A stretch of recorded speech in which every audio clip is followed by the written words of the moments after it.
ত্রিধা ছোট ছোট পায়ে আহিয়ানের বড় বড় জুতো পরে দিব্যি হাঁটছে। হঠাৎ আহিয়ান থেমে গিয়ে বলল, তুই ওদেরকে নিয়ে এগিয়ে যা, আমি আসছি। রিহান বলল, এটা আমাদের শহর না, তুই এত রাতে একা কোথায় যাচ্ছিস? আহিয়ান আদরে কণ্ঠে বলল, তুই যা, আমি 5 মিনিটেই আসছি।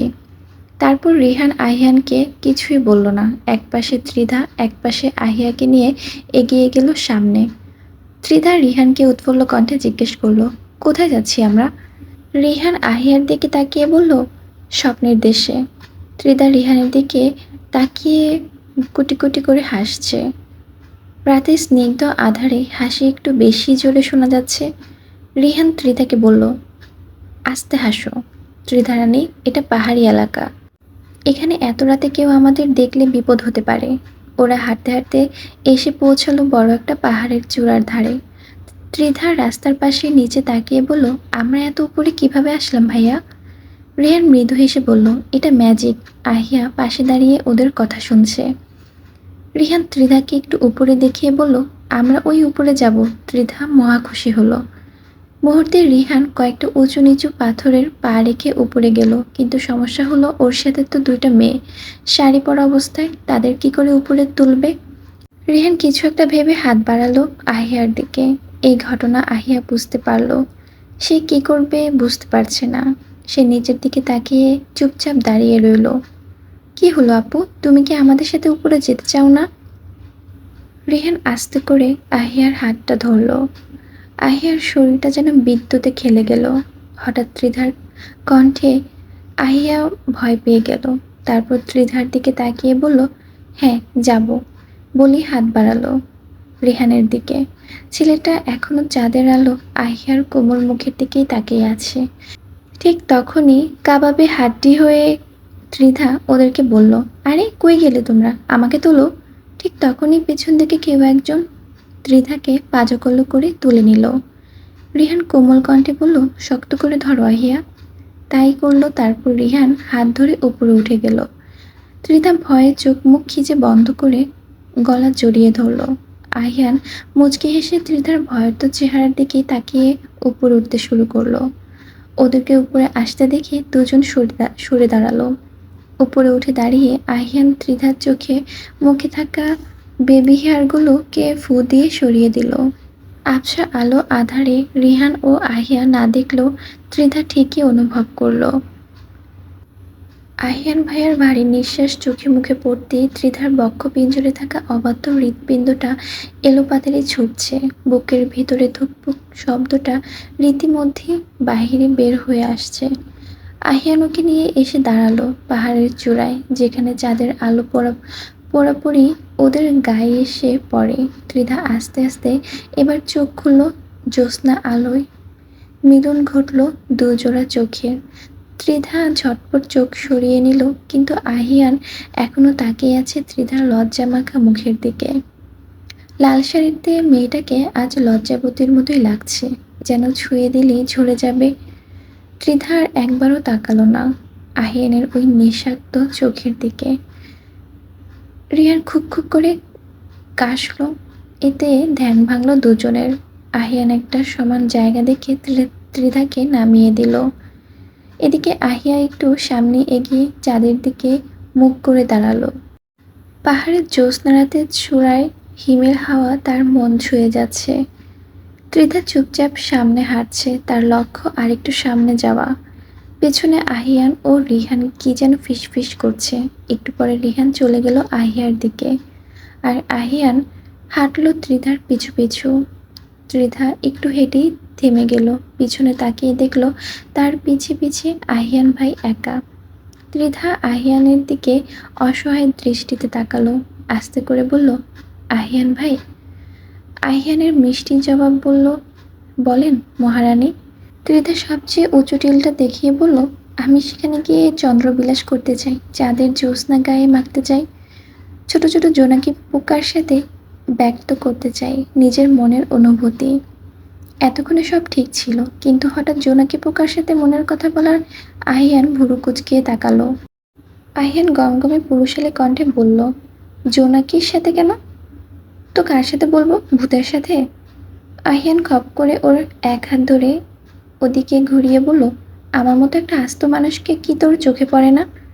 ত্রিধা জিভে কামড় দিয়ে বলল, আরে হ্যাঁ, আপনি তো আছেন আমার সাথে, আমি তো ভুলেই গিয়েছিলাম। তারপর দুষ্টু মেয়েটা মিটিমিটি হাসলো। আহিয়ানও অভিমান ভাঙ করে অন্যদিকে তাকিয়ে রইল। ত্রিধা অধৈর্য হয়ে বলল, তাড়াতাড়ি চলুন প্লিজ। আহিয়ান আর ত্রিধার সামনে হাঁটলো। যাওয়ার পথে ছোট বড় পাথর পায়ে ব্যথা লাগছে। হঠাৎ কিছু মনে করার ভঙ্গিতে বলল, আহিয়ান ভাই। আহিয়ান সামনের দিকে হাঁটতে হাঁটতে বলল, আবার কি হলো? ত্রিধা দাঁড়িয়ে পড়ল। তা দেখে আহিয়ানও দাঁড়িয়ে পড়ল। ত্রিধা চোখে চোখ রেখে বলল, আমার জুতোগুলো আমাকে দিন, আপনার জুতোগুলো আপনি পরুন। আহিয়ান কিঞ্চিত ভ্রু কুঁচকে ওর হাতে থাকা জুতোগুলোর দিকে তাকালো, তারপর ত্রিধার দিকে তাকিয়ে বলল, কেন, কোনো প্রবলেম? আর তাছাড়া তুই হিল জুতো পরে এই রাস্তা দিয়ে হাঁটতে পারবি তো? তারপরও ত্রিধা জেদি কণ্ঠে আহিয়ানের সাথে তর্ক করে নিজের জুতোগুলো নিয়ে আহিয়ানের জুতোগুলো ওকে দিয়ে দিল। আহিয়ান জুতো পেয়ে পায়ে দিল, কিন্তু চঞ্চল মেয়ে ত্রিধা জুতো হাতে নিয়ে ঝুলিয়ে ঝুলিয়ে খালি পায়ে হাঁটতে শুরু করলো। আহিয়ান মুচকি হেসে ডাকলো, ত্রিধা। ত্রিধা থমকে দাঁড়ালো। আহিয়ান একটু এগিয়ে গিয়ে ওর হাত থেকে জুতো জোড়াটা নিয়ে নিল। অন্য হাত দিয়ে ত্রিধাকে কোলে তুলে আবারও হাঁটা দিল। ত্রিধা পড়ে যাওয়ার ভয়ে আহিয়ানের গলা ধরে মাথা নিচু করে রইল। আহিয়ান ওর লজ্জা মাখা মুখের দিকে তাকিয়ে বলল, এই লালমুলা, আমার দিকে তাকা। ত্রিধা আস্তে আস্তে মুখ খুলে তাকালো। আহিয়ান ও ত্রিধার চোখের দিকে তাকিয়ে নির্মম কণ্ঠে বলল, খুব বড় হয়ে গিয়েছিস তাই না? তুই কি ভেবেছিস আমি বুঝবো না হঠাৎ করে জুতো নিয়ে কড়াকড়ি? কারণ কি, হ্যাঁ? ত্রিধা নিচু কণ্ঠে বলল, ছাড়ুন, আমাকে আমাকে নিচে নামিয়ে দিন, আমি নিজে যেতে পারবো। আহিয়ান সত্যি সত্যি ওকে নিচে নামিয়ে দিল। ত্রিধা মাটিতে পা ফেলে অবাক হলো। তার পায়ের নিচে কোনো পাথর নেই, শুধু নরম ঘাস। তারপর চারিদিকে তাকিয়ে দেখলো ওরা এখন পাহাড়ের সর্বোচ্চ চূড়ায়। আকাশের মস্ত বড় থালার মতন একটা চাঁদ, যেটা ওদের সরাসরি মাথার উপরে। ত্রিধা খুশিতে লাফিয়ে উঠল।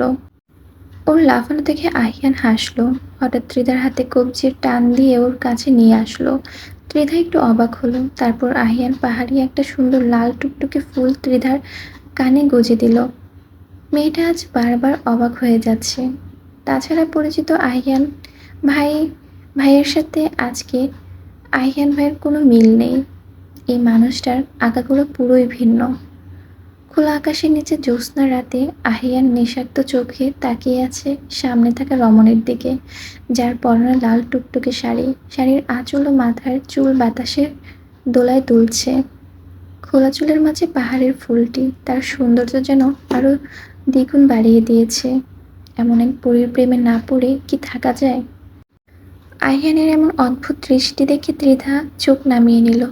তারপর ত্রিধা আস্তে মিনমিনিয়ে বলল, আপনি কি তখন ফুল আনতে গিয়েছিলেন? আহিয়ান বলল, হুম। কেন? আহিয়ান কোনো কথার জবাব না দিয়ে বলল, ফুলটা ছাড়া তোকে অসম্পূর্ণ লাগছিল। ত্রিধা আরও কিছু প্রশ্ন করবে তার আগেই আহিয়ান বলল, এত কথা কিসের, চল গিয়ে সামনে ঘাসে বসি। ত্রিধা বলল, কিন্তু আহিয়ান ভাই। আহিয়ান ওর হাতটা ধরে হাঁটতে বলল, জ্যোৎস্না বিলাস করতে এসেছিস, জ্যোৎস্না বিলাস কর, এত কথা কিসের? অন্যদিকে দুটো পাথরের উপর বসে আছে দুইটা চড়ুই পাখি। একটার নাম রিহান আর একটার নাম আহিয়া। রিহান অনেকক্ষণ ধরে আহিয়ার সাথে কথা বলার চেষ্টা করছে, কিন্তু মেয়েটা চুপচাপ হয়ে আছে। রিহান কোনো কথা বলার সুযোগই পাচ্ছে না। রিহান আহিয়ার দিকে তাকিয়ে আবারও বলল, এভাবে আর কতক্ষণ চুপচাপ থাকবে? কিছু তো বলো আহিয়া, চুপচাপ নিজে দিকে মাথা করে বসে আছো যে, প্লিজ কিছু তো বলো। আহিয়া হালকা মাথা তুলে বলল, ভাইয়া আর ত্রিধা কই, ওরা তো এখনো তো আসলো না। অবশেষে মহারানীর মুখ দিয়ে কথা শুনল রিহান। আহিয়ান ত্রিধাকে নিয়ে পাহাড়ের উঁচু চড়ায় গেছে। ত্রিধা উঁচু চড়ায় যেতে চেয়েছিল তাই। বাই এনি চান্স তুমি কি আমার সাথে থাকতে ভয় পাচ্ছ? ভয় পাওয়ার কি আছে? আমার ভাইয়ের একজন দায়িত্বশীল মানুষ নিশ্চয়ই আপনার কাছে এসে ভরসা পায়, তাই আপনার কাছেই আমাকে রেখে গেছে। তারপর চোখ নামিয়ে নিল রিহান। বলল, তার মানে বলছো আমি ভরসার যোগ্য? আমি তো কিছুই বলিনি। তাহলে কেমন কিছু? আহিয়া উঠে দাঁড়িয়ে বলল, জানি না। ওকে উঠতে দেখে রিহানও মৃদু হেসে উঠে দাঁড়ালো। আহিয়ার পাশে হাঁটতে হাঁটতে বলল, একবার বিশ্বাস করে দেখতে পারো, ঠকবে না। ওর কথা শুনে আহিয়া আর কিছু বলল না। তারপর রিহান বলল, আমরা কি বন্ধু হতে পারি? আহিয়া চুপচাপ দাঁড়িয়ে চাঁদের দিকে চেয়ে আছে। রিহানের মুখে বন্ধুত্বের কথা শুনে মেয়েটা চমকে উঠল। অতঃপর বলল, আপনি তো আমার ভাইয়ের বন্ধু। তুমি আর আহিয়ান তো টুইন, তাতে কি হয়েছে? তাহলে আহিয়ানের বন্ধু হতে পারি, তোমার কেন পারবো না? আহিয়া একটু ইতস্ত হয়ে বলল, না তেমন কিছু না। তাহলে আমি কি দেখতে অনেক খারাপ, নাকি আমার বিহেভিয়ার অ্যান্ড ক্যারেক্টার খারাপ? আহিয়া হাত কচলাতে কচলাতে বলল, তেমন কিছু না। রিহান এবার একটু বিরক্ত হলো। তারপর ধমকের সুরে বলল, তাহলে কি আহিয়া? মেয়েটা মৃদু কেঁপে উঠল। রিহান সেটা বুঝতে পেরে বলল, সরি। আহিয়ার মাথা তুলল না। অবশেষে আহিয়াকে মানাতে রিহান কানে ধরে সরি বলল। রিহানকে কানে ধরা অবস্থা দেখে আহিয়া ফিক করে হেসে দিল। এবার রিহান নিজের মাথায় চুলগুলো ঠিক করতে করতে মুচকি হাসল। ছেলেটা আবার সিরিয়াস কণ্ঠে বলল, আহিয়া